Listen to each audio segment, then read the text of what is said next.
আজকে আপনাদের সাথে দুর্দান্ত স্বাদের একটি ডাল ভুনার রেসিপি শেয়ার করব। এইভাবে একবার যদি ডাল ভুনা করে খান এর স্বাদ মুখে লেগেই থাকবে, এতটাই বেশি মজার হয় এই ডাল ভুনাটা। চলুন তাহলে ঝটপট করে রেসিপিটা আপনাদের সাথে শেয়ার করি। এখানে আমি নিয়েছি হাফ কাপ মসুর ডাল এবং হাফ কাপ নিয়েছি মুগ ডাল। এখন আমি এই ডালটাকে 10 মিনিটের জন্য ভিজিয়ে রেখে দিব। 10 মিনিট পানি দিয়ে ভিজিয়ে রেখে 10 মিনিট পর এই ডালটাকে আমি ভালোভাবে পানি দিয়ে ধুয়ে নিব। 10 মিনিট পর ডালটা আমি আবারও পানি দিয়ে ভালোভাবে ধুয়ে নিয়েছি। এখন এই ধুয়ে নেওয়া ডালটা একটা প্যানে দিয়ে দিব। এরপর এখানে আমি দিয়ে দিব কিছু মশলা। দিয়েছি 1 চামচ লাল মরিচের গুঁড়া এবং দিয়েছি হাফ চামচ হলুদের গুঁড়া, হাফ চামচ দিয়েছি ধনিয়ার গুঁড়া, এরপর স্বাদ মতো লবণ দিয়েছি, 1 টেবিল চামচ আদা রসুন বাটা দিয়েছি। এরপর একটা পেঁয়াজ কুচি করে নিয়েছি, পেঁয়াজ কুচিটা দিয়ে এখন সবগুলো মশলা নেড়ে চেড়ে ভালোভাবে মিশিয়ে নিব। এখানে কিন্তু আমি একটু তেল দেইনি, তেল ছাড়াই সব কিছু একসাথে ভালোভাবে মাখিয়ে নিব। মাখিয়ে নেওয়া হলে এরপর এখানে আমি দিয়ে দিব পানি। এখানে আমি 1 কাপ ডালের জন্য 3 কাপ পানি দিয়েছি। এখন আবারও সব কিছু নেড়ে চেড়ে মিশিয়ে নেব। এরপর চুলাটা অন করে দিব। এখন ঢেকে দিয়ে ডালটা আমি রান্না করে নিব। ডালগুলো সিদ্ধ হয়ে গেছে। এখন এখানে আমি আবারও দিয়ে দিব হাফ চামচ জিরা গুঁড়া, অল্প একটু গরম মশলা গুঁড়া এবং হাফ চামচের মতো গোলমরিচের গুঁড়া। এখন আবারও মশলাগুলো ডালের সাথে ভালোভাবে মিশিয়ে নিব। নিয়ে আর কিছু সময় রান্না করে নিব ঢেকে দিয়ে। এরপর এখানে আমি নিয়েছি 2টা সিদ্ধ ডিম। ডিমগুলো আমি আগে সিদ্ধ করে নিয়েছিলাম। এখন এই সিদ্ধ ডিমগুলো এরকম পাতলা করে কেটে নিব। আপনারা চাইলে 2টা 3টা এছাড়া 4টা ডিম দিয়েও এই ডাল ভুনাটা করতে পারেন। আমার কাছে 2টা ডিম দিয়েই পারফেক্ট মনে হয়েছে, আমি 2টা ডিমই দিয়েছি। আমি ডিমগুলো এভাবে কেটে নিয়েছি। এরপর চুলায় একটা প্যান বসিয়ে দিয়েছি। প্যানে দিয়ে দিলাম পরিমাণ মতো সয়াবিন তেল। তেলটা গরম হয়ে গেলে দিয়ে দিব হাফ চামচ আস্ত জিরা এবং 2টা তেজপাতা দিয়ে দিব। এখন জিরা এবং তেজপাতাটা তেলের সাথে ভেজে নিব। এরপর এখানে দিয়ে দিব 1 মুঠো পেঁয়াজ কুচি এবং রসুন কুচি। এখন রসুন এবং পেঁয়াজটা তেলের সাথে ভেজে নিব। পেঁয়াজ এবং রসুনটা যখন হালকা একটু নরম হয়ে যাবে এখন আমি দিয়ে দিব কেটে রাখা ডিমগুলো। এখন এই ডিমগুলো দিয়ে নেড়ে চেড়ে ডিমগুলো কিছু সময় ভেজে নিব।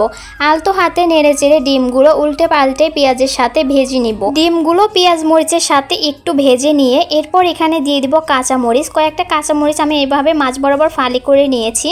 এখন কাঁচামরিচটাও ডিম এবং পেঁয়াজ রসুনের সাথে ভেজে নিব। পেঁয়াজ রসুনে যখন এরকম বাদামি কালার চলে আসবে তখন এই পেঁয়াজ রসুন এবং ডিমটা নামিয়ে নিয়ে আমি আগে থেকে রান্না করে রাখা ডালের ভিতরে দিয়ে দিব। এরপর নেড়ে চেড়ে ভালোভাবে মিশিয়ে নিব। নেড়ে চেড়ে মিশিয়ে নিলেই আমাদের ডাল ভুনাটা একদম কমপ্লিট।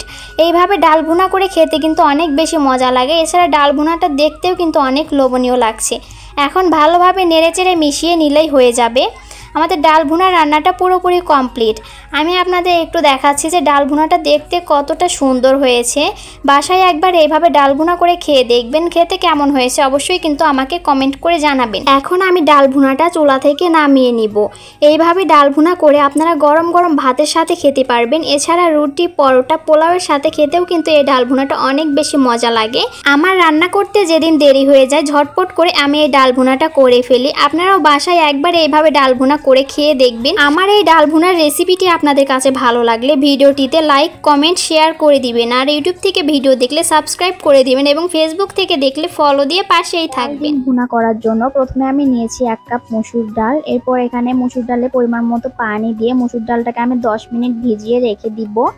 এরপর চুলায় একটা পাতিল বসিয়ে দিয়েছি, দিয়ে দিলাম 3টা ডিম। এরপর পরিমাণ মতো পানি দিয়ে ডিমটাকে আমি সিদ্ধ করে নিব।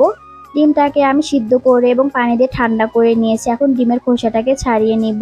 ডিমের খোসা ছাড়ানোর সময় অনেক সময় দেখা যায় ডিম ভেঙে যায়। আপনারা কিন্তু একটা চামচ দিয়ে খুব সহজে এইভাবে ডিমের খোসা ছাড়িয়ে নিতে পারেন। আমি ডিমের খোসাগুলো ছাড়িয়ে নিয়েছি। এরপর ডিমগুলোকে আমি একটু কেটে নিয়েছি। এখন দিয়ে দিব হলুদের গুঁড়া, মরিচের গুঁড়া এবং স্বাদ মতো লবণ দিয়ে ডিমের সাথে মশলাগুলোকে ভালোভাবে মাখিয়ে নেব। এরপর চুলায় একটা কড়াই বসিয়ে দিয়েছি। কড়াই দিয়ে দিলাম পরিমাণ মতো সয়াবিন তেল। তেলটা গরম হয়ে গেলে এখানে আমি মশলা মাখিয়ে রাখা ডিমগুলো দিয়ে দিব। ডিমগুলো দিয়ে হালকা করে একটু ভেজে নেব। ডিমগুলো ভাজা হয়ে গেছে, এখন আমি ডিমগুলোকে তুলে নেব। এরপর কড়াইয়ে থাকা তেলের ভিতরে দিয়ে দিব পেঁয়াজ কুচি। পেঁয়াজ কুচিটাকে হালকা করে একটু ভেজে নিব। এরপর দিয়েছি 3 টুকরা দারচিনি এবং 2টো সাদা এলাচ। এরপর দারচিনি এলাচটাকে ভেজে নিয়ে এরপর দিয়েছি কয়েকটা কাঁচামরিচ ফালি। কাঁচামরিচটা একটু ভেজে নিয়ে এরপর দিয়েছি পেঁয়াজ বাটা। পেঁয়াজ বাটাটা তেলের সাথে ভালোভাবে ভেজে নিয়ে এরপর দিয়েছি আদা রসুন বাটা, জিরা বাটা, হলুদের গুঁড়া, মরিচের গুঁড়া, ধনিয়া গুঁড়া এবং লবণ সবগুলো মশলা তেলের সাথে ভেজে নিয়ে এরপর দিয়ে দিলাম একটা টমেটো। টমেটোটাকে আমি কেটে দিয়ে দিয়েছি। এরপর মশলার সাথে টমেটোটাকেও ভালোভাবে কষিয়ে নিয়েছি। এরপর দিয়ে দিলাম ভিজিয়ে রাখা মসুর ডাল। মসুর ডালটা দিয়ে এখন মশলার সাথে ভালোভাবে নেড়েচেড়ে মিশিয়ে ঢেকে দিয়ে কষিয়ে নেব। মসুর ডালটাকে আমি একটু সময় নিয়ে ভালোভাবে কষিয়ে নিয়েছি। এরপর মসুর ডালের ভিতরে দিয়ে দিব পরিমাণ মতো পানি দিয়ে সবকিছু একসাথে নেড়েচেড়ে মিশিয়ে নিয়ে ঢেকে দিয়ে রান্না করে নেব। এরপর ডালটা যখন ভালোভাবে সিদ্ধ হয়ে যাবে এই পর্যায়ে আমি দিয়ে দিব ভেজে রাখা ডিমগুলো দিয়ে আবারও নেড়েচেড়ে ভালোভাবে মিশিয়ে নিব, নিয়ে ঢেকে দিয়ে আবারও কিছু সময় রান্না করে নিব। পর ডালটাকে আমি চুলা থেকে নামিয়ে নিয়েছি। এখন চুলায় আর একটা কড়াই বসিয়ে দিয়ে দিলাম পরিমাণ মতো সয়াবিন তেল।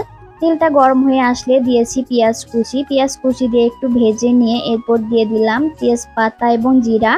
দুটো তেজপাতা দিয়েছি এবং আস্ত জিরা দিয়ে ভেজে নিয়েছি। পেঁয়াজটা এরকম হালকা বাদামি করে ভেজে রান্না করে রাখা ডাল এবং ডিম দিয়ে দিলাম। এখন সবকিছু একসাথে ভালোভাবে মিশিয়ে নিয়ে নামিয়ে নিলেই কিন্তু এই ডাল ডিমের রেসিপিটা একদম তৈরি হয়ে গেল। আজকের এই ডাল ডিমের রেসিপিটা আপনাদের কাছে কেমন লেগেছে কমেন্ট করে জানাবেন। আমার ডাল ডিম রান্নাটা কমপ্লিট হয়ে গেছে। দেখুন কত সুন্দর একটা কালার হয়েছে, আর খেতে তো অনেক বেশি মজা হয়েছিল। কে কে এইভাবে ডাল ডিম রান্না করে খেয়েছেন কমেন্ট করে জানাবেন। আর আমার আজকের ভিডিওটি আপনাদের কাছে কেমন লেগেছে, যদি ভালো লেগে থাকে তাহলে ভিডিওটি অবশ্যই শেয়ার করে অন্যকে দেখার সুযোগ করে দিবেন। আজকের মতো এখানেই বিদায় নিচ্ছি। ভালো থাকবেন সবাই, আল্লাহ হাফেজ।